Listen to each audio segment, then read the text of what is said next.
Hi అండి అందరికీ. ఇవాళ బెండకాయ ఇగురు అయితే చేద్దాం అనుకుంటున్నా. చాలా మందికి ఈ బెండకాయ ఇగురు చేయడం వల్ల జిగురు జిగురుగా వస్తుంది. అలా కాకుండా నేను నా ప్రాసెస్‌లో అయితే చూపిస్తాను. కొద్దిగా కూడా జిగురు అనేది రాదు. అందుకోసం నేను ఒక హాఫ్ కేజీ బెండకాయలని తీసుకొని కట్ చేశా. డైరెక్ట్‌గా కడిగి కట్ చేశా. బట్టతో కూడా తుడవలేదు వీటిని. నేను చెప్పే ప్రాసెస్‌లో చేయండి. జిగురు అనేది అస్సలు ఉండదు. ఇప్పుడు స్టవ్ మీద ఒక గిన్నె పెట్టుకొని ఆయిల్ వేసుకోవాలి. ఒక 2 స్పూన్ల ఆయిల్ వేసుకొని దాంట్లో పోపు దినుసులు, కొద్దిగా కరివేపాకు, పచ్చిమిర్చి కూడా వేసుకొని వేగనివ్వాలి.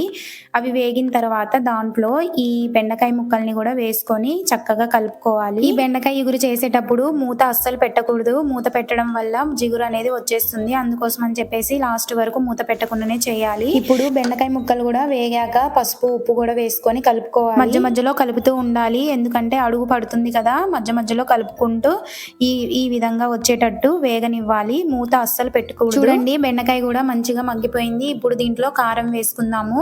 మీకు సరిపడంత కారం అయితే వేసుకోండి. ఇప్పుడు కారం వేసిన తర్వాత మూత పెట్టుకోవాలి. మూత పెట్టుకోవడం వల్ల బెండకాయ అనేది మంచిగా మగ్గి ఆయిల్ మొత్తం పైకి వస్తుంది. ఇప్పుడు లాస్ట్లో మాత్రమే మూత పెట్టుకోవాలి. ఒక 2-3 నిమిషాలు మూత పెట్టేసిన తర్వాత ఆయిల్ మొత్తం పైకొచ్చేస్తుంది. ఇప్పుడు మూత తీసేసి చూద్దాము. ఆయిల్ చూడండి కర్రీ నుండి మొత్తం విడిపోయింది. ఇలా వచ్చేస్తే మన బెండకాయ ఇగురు అనేది రెడీ అయిపోయినట్టు. ఇప్పుడు కొత్తిమీర వేసుకొని స్టవ్ ఆఫ్ చేసుకోవడమే. ఇంతేనండి, చాలా ఈజీగా మనం బెండకాయ ఇగురు అనేది ప్రిపేర్ చేసుకోవచ్చు. కొద్దిగా కూడా జిగురు అనేది ఉండదు. ఇదండి ప్రాసెస్. చాలా సింపుల్గా టేస్టీగా ప్రిపేర్ చేసుకోవచ్చు. మీరు కూడా ఇలా ఒకసారి ట్రై చేయండి. మన ఛానల్లో ఫుడ్ వీడియోస్, డైలీ వ్లాగ్స్ కూడా అప్లోడ్ చేస్తాను. నా వీడియోస్ కనుక మీకు నచ్చినట్టయితే ఖచ్చితంగా మన ఛానల్ని సబ్స్క్రైబ్ చేసుకోండి.